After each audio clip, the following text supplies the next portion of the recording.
Jin-Woo Kim wiped the grease from his hands and stared at the broken navigation screen. The stupid thing had been acting up for weeks now, but he could not afford to fix it, not when he barely had enough credits to keep fuel in his ship. Bo lucky. Dragon was old and ugly, but she was his, and that was all that mattered. He had been hauling cargo between the Outer Rim colonies for 3 years now, ever since he left Earth and all the bad memories behind. The job was simple enough: pick up mining equipment from the factory worlds and deliver it to the colonies that needed it. The pay was not great, but it kept him moving, and that was what he wanted. Today he was carrying a full load of mining charges and drilling equipment bound for the colonies, on Kepler 9. It should have been an easy run. Just 3 hyperspace jumps and he would be there in 2 days. But when he engaged the hyperdrive, something went very wrong. The ship lurched and shook like it was being torn apart. Jin-Woo grabbed the control stick and fought to keep the lucky dragon stable. Warning lights flashed red all over the cockpit and alarms screamed at him from every direction. The hyperspace tunnel collapsed around his ship and suddenly he was floating in normal space. With dead engines, Jin-Woo cursed in 3 different languages as he ran diagnostics. The hyperdrive was completely fried. The main engines were offline. The navigation computer was showing nothing but static. He was lost in space with no idea where he was or how to get home. He spent 2 hours trying to fix the engines using spare parts and pure stubbornness. The Lucky Dragon was built tough, but even she had limits. Finally, he got the backup power online and basic life support working. The main engines were still dead, but at least he was not going to suffocate. That was when the 3 ships appeared. They came out of nowhere like ghosts materializing in the void. Jin-Woo had never seen ships like these before. They were huge and black with sharp angles that looked like they were designed to kill. The ships moved with predatory grace, circling his tiny freighter like sharks around wounded prey. The communication system crackled to life. A harsh alien voice filled the cockpit, speaking in a language that sounded like grinding metal. The universal translator took a moment to process the words, and when it did, Jin-Woo felt his blood turn cold. Surrender, human. Your ship belongs to us now. You belong to us now. Jin-Woo had heard stories about the Kreks from other haulers. They were raiders and slavers who terrorized the Outer Rim. They took whatever they wanted and killed anyone who got in their way. Most spacers would surrender and hope for a quick death. Jin-Woo was not most spacers. He had been a combat engineer in the Earth military before he became a cargo hauler. He had fought in 3 colonial wars and lost more friends than he cared to remember. He knew what surrender meant when dealing with aliens who saw humans as nothing more than useful animals. The first Krek ship moved closer and Jin-Woo could see the docking tube extending toward his cargo bay. He smiled grimly and started moving through his ship. He had work to do. The cargo hold was filled with mining equipment and supplies. The mining charges were stored in reinforced containers designed to survive rough handling. Jin-Woo had handled explosives before. He knew exactly what they could do in the right hands. He worked quickly, connecting detonators to the mining charges and rigging them with motion sensors. Any alien who walked into his cargo bay was going to get a very unpleasant surprise. The Kreks might be bigger and stronger than humans, but they still died when things exploded. The docking tube connected with a loud clang that echoed through the ship. Jin-Woo could hear the airlock cycling and heavy footsteps moving through the connection. He crouched behind a crate near the back of the cargo bay and waited. The first Kreks warrior stepped through the airlock and Jin-Woo got his first good look at the enemy. The alien was massive, at least 8 feet tall, with thick armored skin and 4 powerful arms. Each arm ended in claws that could tear through steel. The creature carried weapons that hummed with deadly energy. More Kreks followed the first one, filling the cargo bay with their bulk. They moved carefully, checking corners and scanning for threats. They were professional soldiers who had done this many times before. They just had never done it on a human ship. The lead Krek stepped forward toward the mining equipment containers and triggered Jin-Woo motion sensor. The explosion lit up the cargo bay like a small sun. The blast wave threw the aliens around like toys and sent shrapnel flying in every direction. Jin-Woo had positioned himself behind the blast shields he had rigged from cargo containers. The explosion was loud enough to make his ears ring, but the shields protected him from the worst of it. When the smoke cleared, half the Kreks boarding party was dead, and the other half was badly injured. The surviving aliens tried to retreat, But Jinwoo had more surprises waiting. He triggered a second set of charges that collapsed part of the docking tube. The explosion sent a shockwave through both ships and damaged the Krek's vessel. Docking system's emergency alarms wailed from the alien ship as it pulled away from the Lucky Dragon. Jinwoo watched through the porthole as the Kreks tried to deal with the damage. To their vessel, they had expected easy prey and instead found a trap that bit back hard. But his victory was short-lived. The other two Kreks ships were moving into position and they looked angry. Their weapons were charging and Jinwoo knew they were preparing to blast his ship into atoms. Rather than risk more boarding parties, they would simply destroy him from a distance. That was when the fourth ship appeared. This one was different, smaller and sleeker than the Krek's vessels. It moved with grace and precision, cutting through space like a blade. The ship was beautiful in a way that made Jinwoo think of art rather than war. The new ship opened fire on the Krek's vessels with weapons that painted the void in brilliant colors.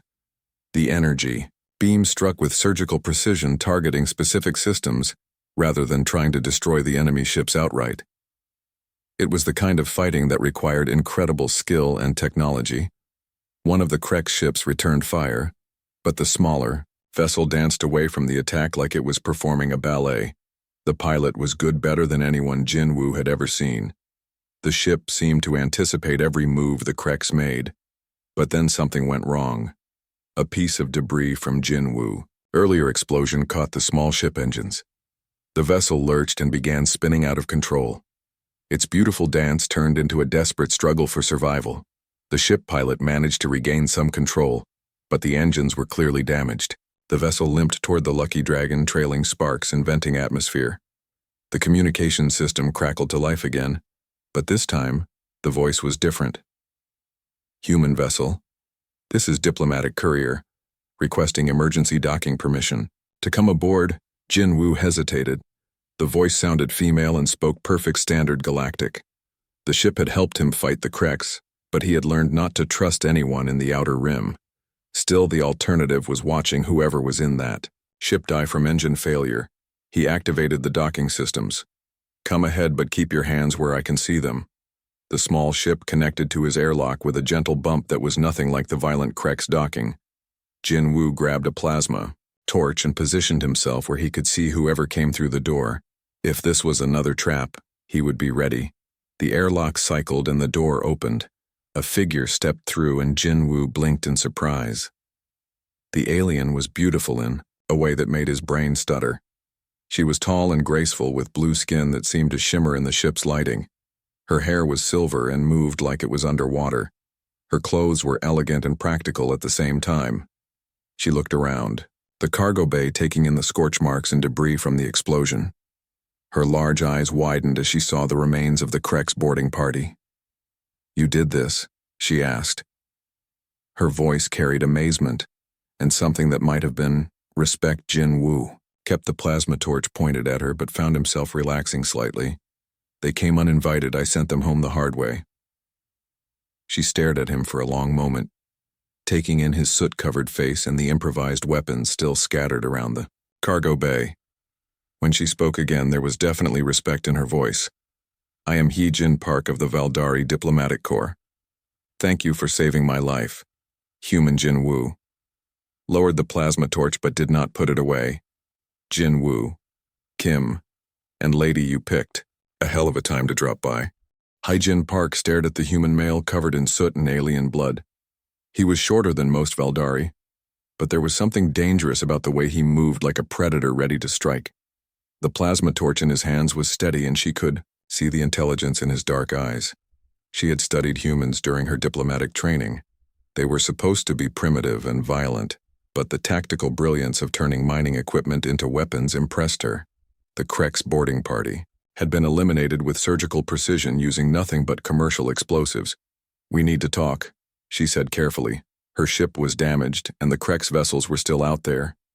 "We are both in danger."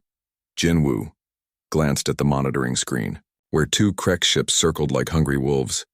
"Lady, I do not know what kind of diplomat you are, but those things out there do not negotiate. They take what they want and kill everything else." Hye-Jin felt a chill at his words. She had spent months infiltrating Krek's territory, gathering intelligence about their military capabilities. She knew exactly what they did to prisoners. The slave world she had seen still haunted her dreams. "You are correct," she admitted. "They do not negotiate, but we must work together or we will both die here." Jinwoo studied her for a moment, then nodded toward his ship systems. "My engines are dead and my hyperdrive is scrap metal. What about your ship?" Her elegant features tightened with worry. "My engines are damaged, beyond repair. The explosion debris punctured my fuel lines. I have perhaps 2 hours of life support remaining." Jinwoo cursed under his breath and walked to the cargo bay controls. He sealed the area where the Kreks had died and activated the cleaning systems. The smell of burned alien was not pleasant. "Tell me about those ships out there," he said. "What are we dealing with?" Jin accessed her ship's sensors through her personal data pad. The readings made her stomach clench. Krek's heavy cruisers class, 7 weapons. Both ships carry approximately 200 warriors each. They are waiting for reinforcements. "How do you know all this?" Jinwoo asked suspiciously. "Because I have been tracking them for 3 months. She replied, "I am not just a diplomatic courier, I am Valdari intelligence. The data I carry contains information about a massive Kreks invasion fleet." Jinwoo stopped what he was doing and turned to face her invasion fleet. "How massive, large enough to destroy my entire civilization?" she said, quietly. "The Kreks have been gathering ships from across the galaxy. They plan to attack Valdari space within days." The human was quiet for a long moment, processing this information. When he spoke, his voice was grim. "Lady, if that data is so important, why are you out here alone?" "Because no one else could get close enough to gather the intelligence," she replied. "The Kreks do not suspect a single diplomatic courier. They would notice a military vessel immediately." "Smart," Jinwoo admitted. "But now we are both stuck here with information that could save your people and no way to get it to them." That was when the proximity alarm started screaming. Jinwoo rushed to the sensor station and his face went pale. 2 more Kreks ships had just dropped out of hyperspace. They were bigger than the first group and moving fast toward their position. The lead Kreks ship opened a communication channel. The same grinding voice filled the cockpit, but this time it sounded angry. "Human vessel, you have 30 seconds to surrender before we destroy you." Jinwoo looked at Jin, who was rapidly calculating options on her datapad. Her elegant fingers moved across the display with desperate speed. "Can we run?" she asked. "With what engines?" Jinwoo replied. "My ship is held together with spare parts and prayer. Even if I could get the engines online, those cruisers would catch us in minutes. Then we fight," she said with determination that surprised him. Jinwoo laughed, but there was no humor in it. "Lady, I used up most of my surprises on the first boarding party. What am I supposed to fight 4 Kreks cruisers with?" Jin looked around the cargo bay, taking inventory of the remaining mining equipment. Her advanced education had included tactical analysis, and she was rapidly forming a plan. "You still have mining charges," she observed, "and your cargo manifest shows industrial cutting lasers and electromagnetic pulse generators." Jinwoo followed her gaze and began to understand. "What are you thinking? The Kreks expect us to either surrender or try to run," she explained. "They do not expect us to attack. What if we turn your cargo ship into a weapon? That is insane," Jinwoo said. Then he smiled. It might actually work. They had 15 minutes before the Krek ships reached weapons range. Jinwoo and Jin worked together with desperate efficiency. She used her sensors to identify weak points in Krek's ship design while he rigged the mining equipment into improvised weapons. The electromagnetic pulse generators were designed to clear metal debris from mining sites. Jinwoo rewired them to create a focused energy burst that could disable ship systems. The industrial cutting lasers became makeshift cannons powered by the ship's emergency batteries, but the real surprise was Jinwoo's plan for the remaining mining charges. He loaded them into the cargo containers that were designed to survive atmospheric entry. The containers could be ejected from the ship and would look like debris to enemy sensors. Until they got close enough to detonate. "You want to turn garbage into missiles?" Jin asked. "Worked against the boarding party," Jinwoo replied. Why not try it on their ships? The Krex vessels moved into attack formation, expecting easy targets instead. They found the Lucky Dragon launching cargo containers directly at them. The containers tumbled through space looking harmless until they reached proximity range. The first explosion caught the lead Krex ship by surprise. The mining charges were designed to break through solid rock. They had no trouble punching holes in alien armor. The ship lurched and began venting atmosphere from multiple breaches. The second container struck another Krex vessel, but this one was ready. The ship weapons destroyed the container before it could detonate. But that was exactly what Jinwoo had hoped for. The explosion created a debris field filled with metal fragments, moving at high velocity. When the Krex ships tried to advance through it, their shields were overwhelmed by thousands of tiny impacts. Now Jinwoo shouted. He triggered the electromagnetic pulse generators. The focused energy burst struck the damaged Krex ship, and its systems went dark. The massive vessel went spinning out of control as its engines failed. But the other ships were adapting to his tactics. They spread out to avoid the debris field and began targeting the Lucky Dragon with precise weapons. Fire. The first energy beam struck the cargo bay. Jinwoo felt the deck plates buckle under his feet. Warning lights flashed as hull breaches were detected throughout the ship. We cannot take much more of this, Jin warned. Her sensors showed critical damage to multiple systems. Jinwoo was already moving toward the ship's controls. Then we do not give them the chance for another shot. He fired the maneuvering thrusters and sent the Lucky Dragon tumbling toward the nearest Krex ship. The alien vessel tried to pull away, but Jinwoo had calculated the intercept perfectly at the D. Last second, he fired the remaining cargo containers directly into the Krex ship's docking bay. The mining charges detonated inside the enemy vessel. The explosion tore through bulkheads and destroyed critical systems. The Krex ship broke apart in a shower of debris and escaping atmosphere. But Jinwoo victory came at a cost. The collision had damaged his own ship beyond repair. The Lucky Dragon was dying around them. Life support was failing, and the hull was cracking under stress. They had minutes before the ship came apart.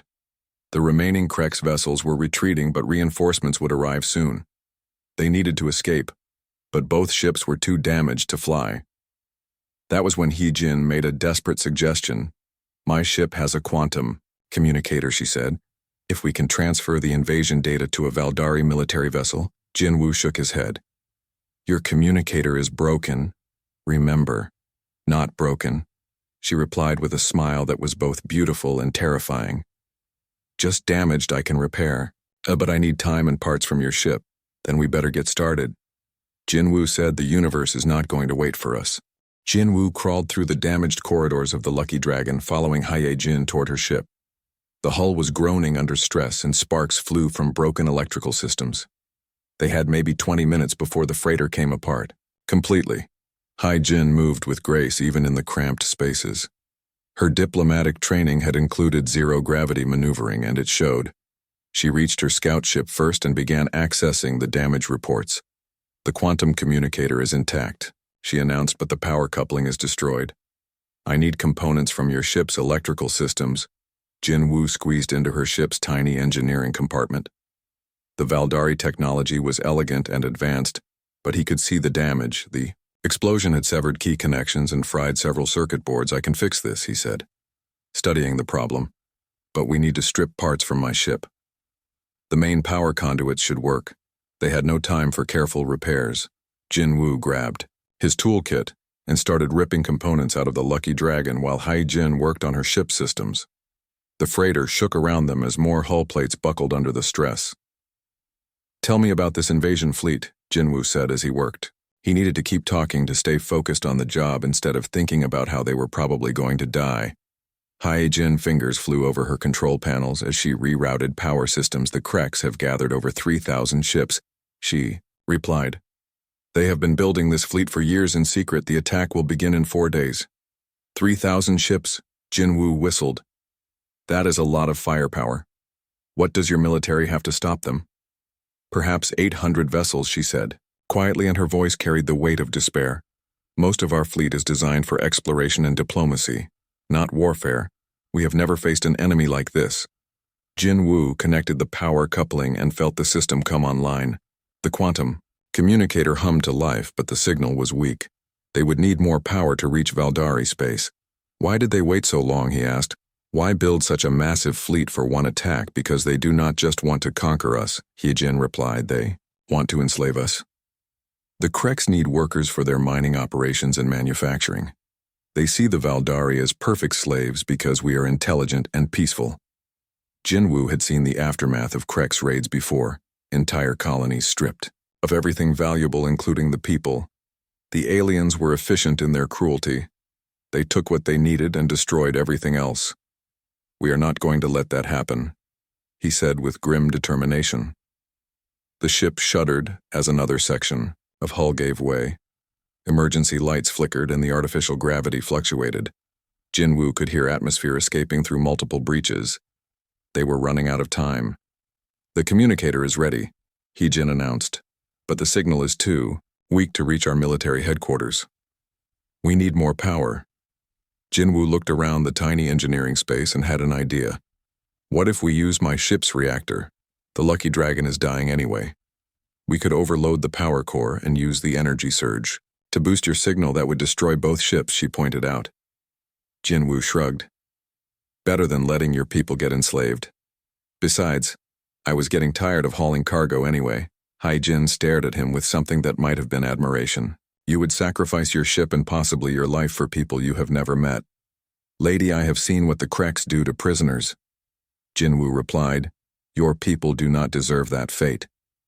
Nobody does. Before Hyejin could respond, the proximity alarms started screaming again. More Krek ships were dropping out of hyperspace. This time there were 6 of them and they looked angry. The lead ship opened communications. Humans and Valdari scum. You have caused enough trouble. Surrender now or we will take you apart. Piece by piece, Jinwoo looked at the tactical display and realized they were completely surrounded. The Kreks had learned from their earlier mistakes. This time they were keeping their distance and preparing to destroy both ships with concentrated fire. We need to buy time, Jinwoo said. How long to send your message? 2 minutes if we can boost the power. Hyejin replied. Jinwoo was already moving toward the Lucky Dragon reactor room. 2 minutes, I can give you 2 minutes. He sealed the connecting airlock behind him and activated the freighter emergency systems. The Lucky Dragon had been his home for 3 years. She was old and ugly, but she had never let him down. Now he was asking her for one last favor. The reactor controls were designed with multiple safety systems to prevent overload. Jinwoo systematically disabled every single one. The warnings were deafening, but he ignored them. The power core began building toward critical levels. Through the porthole, he could see the Krek ships moving into firing position. Their weapons were charging with deadly energy. He had maybe 30 seconds before they opened fire. Jinwoo activated the ship's communication system and opened a channel to the Kreks fleet. This is Jinwoo, Kim aboard the Lucky Dragon, he announced. You want to know what makes humans dangerous? The Kreks commander responded with contempt. You are about to die, human. Your threats mean nothing. Jinwoo smiled grimly at the camera. We do not make threats, we make promises. And I promise you that this is going to hurt. He triggered the reactor overload.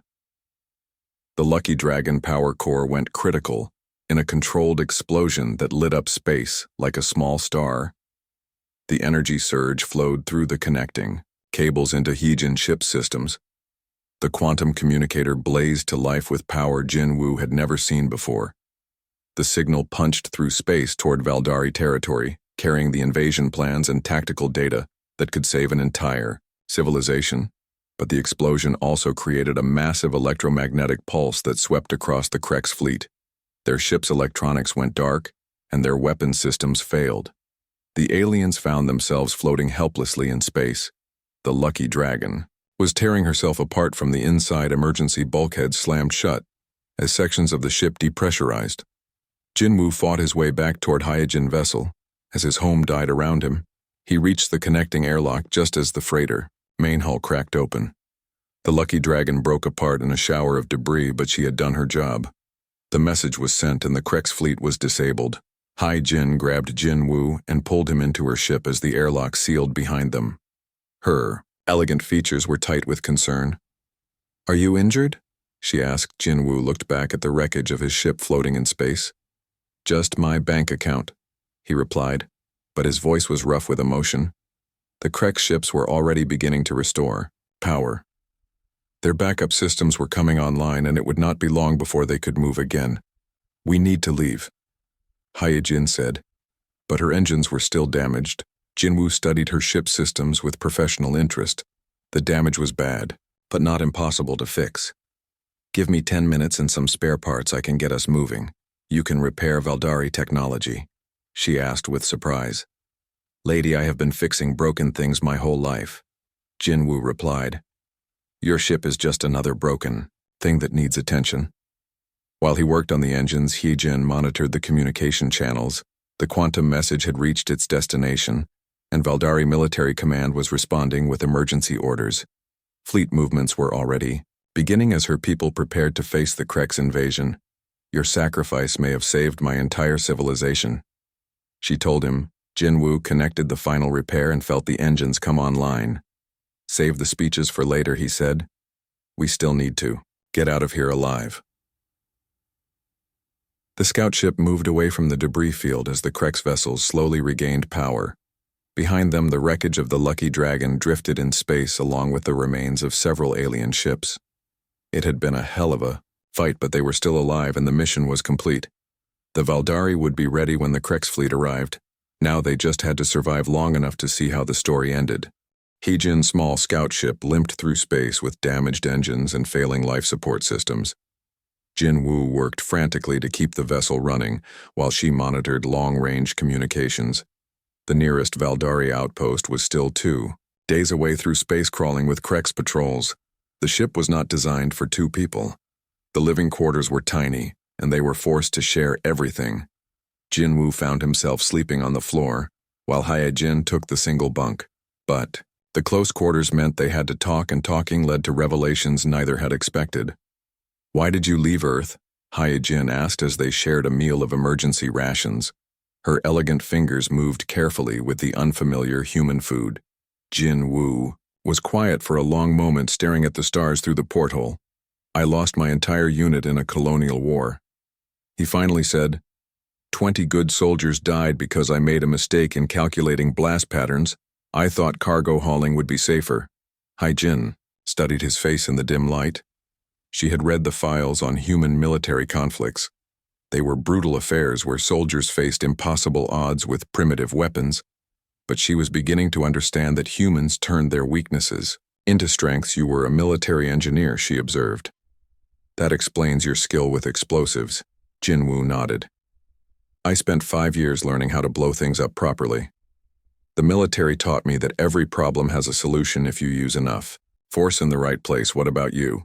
Jinwoo asked. "What is a Valdari intelligence agent doing on diplomatic missions?" Hyejin hesitated, then decided he deserved the truth. "I have been undercover for 3 years. She said I volunteered to infiltrate Krek's territory because my parents were killed in a raid. I wanted to stop them from hurting anyone else." Jinwoo looked at her with new understanding. "You have been alone behind enemy lines for 3 years. That takes courage." She smiled sadly. "Courage or stupidity? I am not certain which. The Krek slave worlds are horrible places, Jinwoo. I have seen children torn from their families and entire populations worked to death in mining operations. They sat in comfortable silence for a while, both lost in memories of loss and violence. But the quiet was broken by proximity alarms. A Krek's patrol squadron had found their trail. Jinwoo rushed to the control station and saw 3 enemy ships closing fast. The scout vessel weapons were damaged, and the HFY engines could not outrun a determined pursuit. They were going to have to fight again. "What do we have to work with?"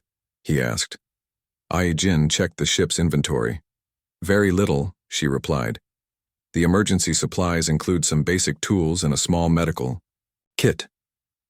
There are no weapons and no explosives." Jinwoo studied the problem with the practical mindset of an engineer. The scout ship was not built for combat, but every vessel had potential weapons if you knew where to look. "The life support system," he said suddenly. What happens if we overload the atmospheric processors? Hai Jin looked puzzled.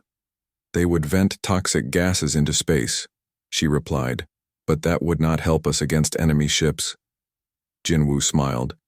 It would if we use the gases as a weapon. The Kreks breath oxygen just like we do. What if we turn our exhaust into poison? The plan was insane, but it might work. They rerouted the atmospheric processors to create a cloud of toxic gases around their ship. When the Kreks moved in to capture them, they would fly directly into the poison cloud. But first they had to make themselves look helpless. Jinwoo shut down the engines and activated a distress beacon. The scout ship drifted apparently dead in space while the Kreks patrol moved closer. The alien ships approached cautiously, remembering what had happened to their comrades. The lead vessel extended a docking tube toward the scout ship while the other two provided cover. "Come on," Jinwoo whispered. "Take the bait." The Kreks ship connected to their airlock and began pumping atmosphere into the docking tube. That was when Jinwoo triggered the atmospheric processors. The toxic gases flooded into the alien vessel through their own docking connection. The effect was immediate and devastating. The Kreks crew began dying within seconds as the poison filled their ship. Emergency systems tried to purge the contaminated air, but it was too late. The alien vessel went dark and began drifting. The other two ships opened fire immediately, but Jinwoo was ready. He had used the distraction to restart their engines. The scout ship shot away from the dead Kreks vessel like a missile, but their escape had cost them. The damaged engines finally gave out completely, leaving them drifting in space with no propulsion and failing power. The remaining Kreks ships moved in for the kill. "This is it," Hai Jin said quietly. "We have no more tricks. No more weapons." Jinwoo looked around the tiny cabin and his eyes settled on the medical kit. Emergency medical. Supplies always included certain chemicals that could be dangerous in the wrong hands. "Maybe we have one more surprise," he said. The medical kit contained anesthetic gases and stimulant drugs. Jinwoo began mixing compounds with the careful precision of someone who understood chemistry. The result was a highly unstable explosive that would detonate from electrical shock. Hai Jin watched him work with growing amazement. "You are making explosives from medical supplies?" she asked. "The human military teaches improvisation," Jinwoo replied. "If you cannot find the right tool, you make one from whatever is available." He rigged the improvised explosive to the ship's electrical system. When the Kreks tried to board them, the resulting blast would destroy both vessels. But at least they would take their enemies with them. The Kreks ships were almost in boarding range when salvation arrived in the form of a Valdari military squadron. 6 sleek warships dropped out of hyperspace and immediately engaged the enemy. "The cavalry is here," Jinwoo said with relief. The Valdari ships moved with deadly precision, their advanced weapons cutting through Kreks armor like paper. The enemy patrol was destroyed in minutes, leaving nothing but debris and escaping atmosphere. The lead Valdari vessel opened communications. "Agent Park, this is Admiral Chen. We received your intelligence data and have been searching for you." Admiral Hai Jin replied with barely controlled emotion. "The invasion fleet is real. They have over 3,000 ships, we know," the Admiral replied. "Your data allowed us to prepare our defenses. The Kreks attack began 6 hours ago, but we were ready for them." Jinwoo felt a surge of pride. The sacrifice of the Lucky Dragon had not been in vain. Heejin intelligence had saved her people from slavery and destruction. But their celebration was interrupted by urgent communications from the battlefield. The Kreks invasion was larger than anyone had expected. Even with advance warning, the Valdari forces were being overwhelmed. "We need every advantage we can get." The Admiral continued. "Agent Park, your human companion has proven valuable in unconventional tactics. Would he be willing to help coordinate our defense?" Jinwoo looked at Hai Jin and saw hope in her beautiful eyes. These people had shown him kindness and accepted him as an ally. They deserved his help. "Tell the Admiral I am in," Jinwoo said. The Valdari ships tractored the damaged scout vessel and brought it aboard the flagship. Jinwoo found himself in the middle of a war council surrounded by elegant aliens discussing strategy and tactics. But when he suggested using human military doctrine, the reaction was immediate. Skepticism. "Your tactics appear suicidal." One of the Valdari commanders observed ramming attacks and improvised explosives violate all principles of civilized warfare. Jinwoo looked around the room at the worried faces. "Sometimes civilized warfare is not enough," he replied. "Sometimes you have to fight." Dirty to win, Admiral Chen studied the human tactical proposals with growing interest. "These strategies are unconventional," she said, "but they might work against an enemy that expects traditional responses." The plan they developed combined Valdari technology with human unpredictability. It was risky and dangerous, but it offered hope against overwhelming odds as the ships prepared for battle. Jinwoo and He-Jin found themselves alone in the observation deck looking out at the stars. "Whatever happens," she said, "I want you to know that meeting you changed everything. I thought I understood about courage and sacrifice." Jinwoo took her hand, feeling the soft warmth of her skin. "Lady, you showed me that there are still things worth fighting for in this galaxy." The battle alarm sounded, and they prepared to face the largest space battle in galactic history. Together, they would either save the Valdari civilization or die trying, but at least they would not die alone. The Valdari fleet moved into battle formation as 3,000 Krek ships approached their home system. Jinwoo stood on the bridge of the flagship, watching the tactical displays with professional interest. The enemy had numbers, but the Valdari had advance warning and human tactics. Admiral Chen turned to him with worry in her elegant features. "Our simulations show we can hold them for perhaps 6 hours before our lines collapse. What do you suggest?" Jinwoo studied the enemy formation and smiled grimly. "Admiral, you are thinking like the Kreks expect you to think. What if we do not try to hold the line? What if we break it instead?" The Valdari commanders looked confused, but He-Jin understood immediately. "You want to punch through their formation," she said with growing excitement. "Exactly," Jinwoo replied. "The Kreks are used to enemies who fight defensively. They spread their ships wide to surround and overwhelm, but that makes them vulnerable to a concentrated attack." Admiral Chen accessed the tactical computer.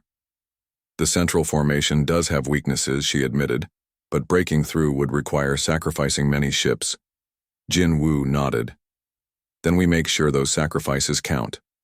We load the lead ships with every explosive we can, find and ram them straight into the enemy command vessels." The bridge fell silent as the Valdari officers processed this suggestion. It was brutal, direct and completely against their military doctrine, but it might work.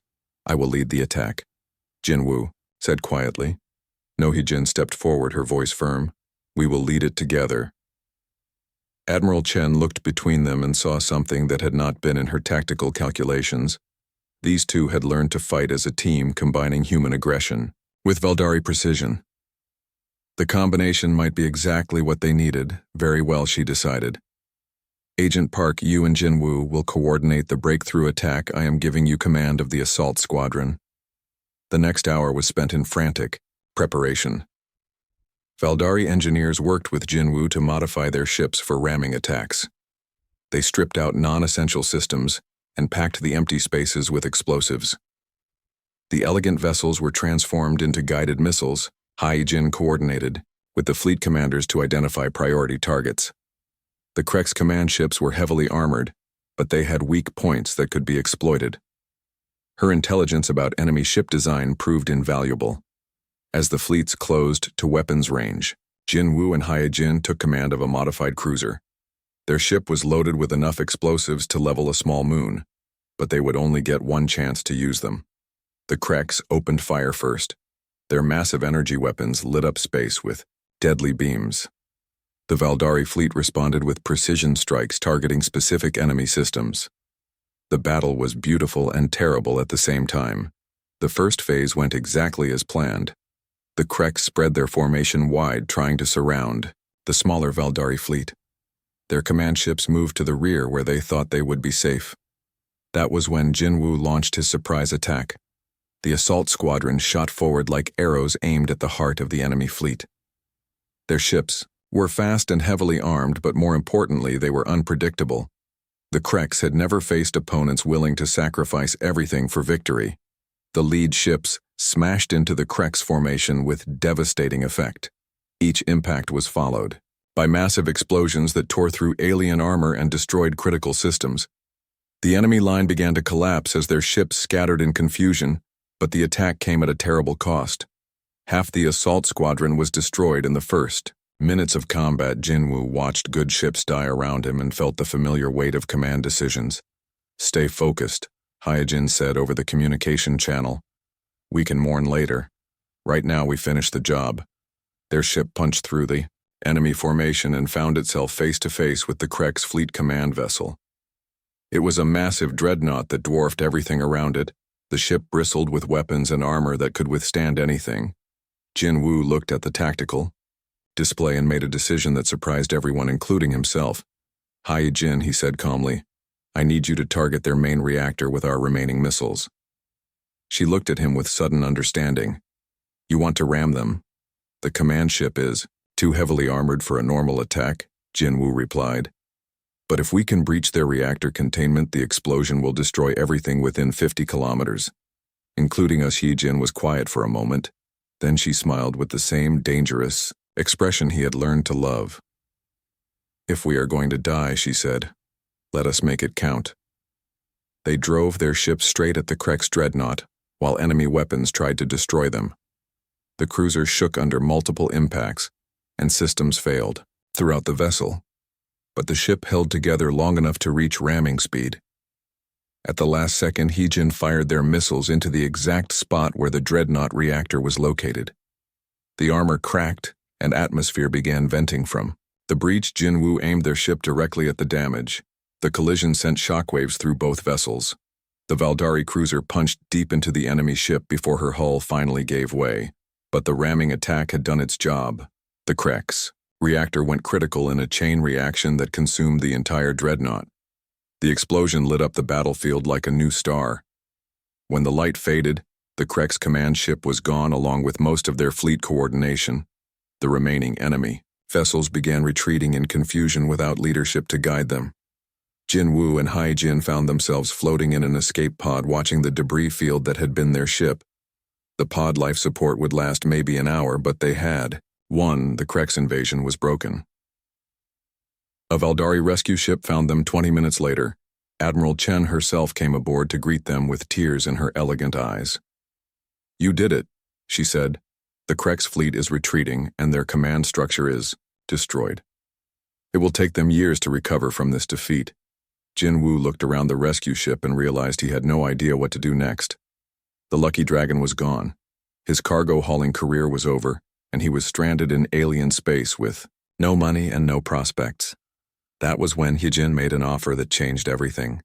"The Valdari government wants to give you citizenship," she said, "and they are offering you a new ship designed for special missions." "What kind of special missions?" Jinwoo asked suspiciously. "The kind that require someone willing to blow things up creatively," she replied with a smile. 6 months later, Jinwoo Kim and Hyojin Park stood on the bridge of their new ship, the Diplomatic Solution. She was sleek and fast with the latest Valdari technology, but her cargo hold was suspiciously full of mining equipment and emergency explosives. Their first mission was a trade dispute on a frontier world that had gotten out of hand. The local governor was refusing to honor contracts and threatening to attack merchant vessels. "So what is the plan?" Jinwoo asked as they approached the planet. Hyojin checked her sensors and smiled. "We try diplomacy first," she said. "But if that fails, we have other options." Jinwoo looked at the mining charges secured in their cargo bay and grinned. Sometimes the best negotiations come from a position of strength. Their partnership had evolved from a desperate fight for survival into something deeper. They complemented each other perfectly. Her careful planning and advanced technology combined with his creative chaos and willingness to try anything. The Diplomatic Solution dropped out of hyperspace above the disputed world and immediately received threatening messages. From the planetary defense forces, Jinwoo just laughed and began calculating blast patterns while Hyojin opened diplomatic channels. It was going to be an interesting conversation, and if diplomacy failed, they had enough explosives to make their point very clearly. After all, in a galaxy full of dangers, it helped to have a partner who was willing to face them all with you, preferably while carrying enough firepower to level a small city. Their love story had started with explosions, and it Looked like it would continue the same way for a very long time.